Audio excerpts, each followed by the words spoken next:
God has a plan for your life, it's important for us to recognize that God is in control. Let us also be sensitive to the voice of God, to these areas that He's calling us to walk in obedience. We've all experienced loss, only in different aspects and in different degrees. It's not meant to be sweet, but it's not meant to end that way, because God is always above what is happening. So let's get a perspective about why it happens and how do we respond. So we see in 1 Samuel chapter 9 that there was a man of Benjamin whose name was Kish, and he had a son whose name was Saul, a handsome young man. Now the donkeys of Kish, Saul's father, were lost. So Kish said to his son, "Take one of the young men with you, arise and go look for the donkeys." And he passed to the hill country of Ephraim and passed to the land of Salisha, but did not find them. And they passed to the land of Salem, but they were not there. They passed to the land of Benjamin, but did not find them. Now, as we go along, we'll see what goes on to happen. But the first thing I want to draw your attention to is that God had to lose something of value to Saul to get him up and on his way to where he wanted him to be. Now, the donkeys were of value to Saul and his family because they were the means of transport. And God had to lose something of value to them to get Saul up and going to something bigger. And a lot of times, we might not make complete sense of things that happen. Could be when we lose a job, we lose a friend, or even if we miss a flight or a bus. But it's important for us to recognize that God is in control of our life. And what's important is how do we respond at this time? Because our response will determine the outcome. Because God has a plan for us. And our lack of obedience can take us the long way around or the wrong way. So God had to lose something of value to Saul to get him up and on his way. So the second point I want to draw your attention to is Saul obeyed his father. So Saul got up and moved out in obedience. And little did Saul realize that his obedience was going to bring him honor. And because Saul obeyed, he set off exactly on the track that would lead him to where God wanted him to be. And if you've been waiting for God to open some doors in your life, it's good to examine the areas in your life that you've probably been holding back obedience from, or probably you haven't realized it yet. Maybe even if Saul did not go, the donkeys would have been found because they were marked as theirs. But Saul would have missed out on the opportunity that God had set up for him. But yes, God will definitely make his plan come to pass in our life. Just like he did for Saul, he set him up all the way from getting the donkeys take a long route around to getting to where he wanted him to be. But Saul had to get up and go. So God had to lose something of value to Saul to get him up and on his way. And because Saul obeyed his father, he set off exactly on the track that would take him to where God wanted him to be.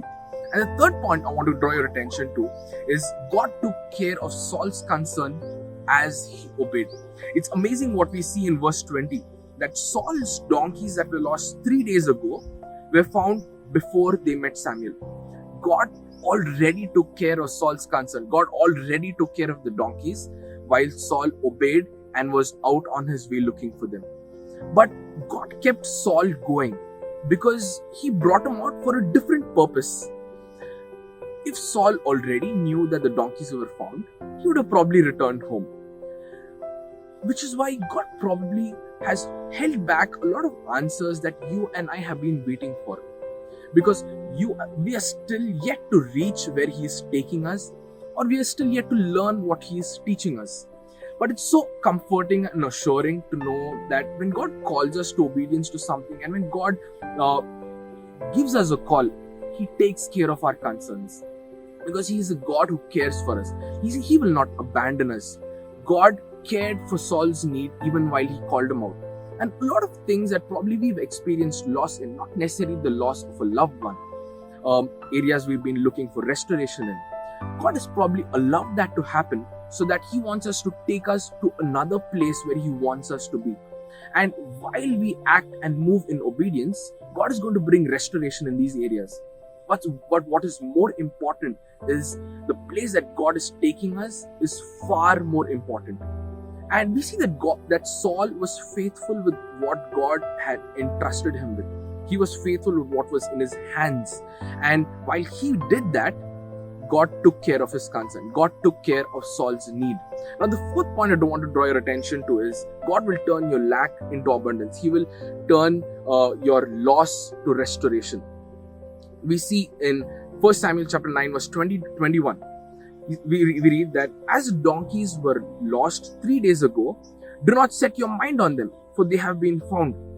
And for whom is all this desirable in Israel? Is it not for you and your father's house?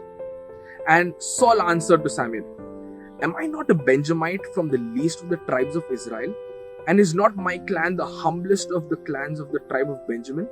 Then why have you spoken to me in this way? God will do the least of your expectations.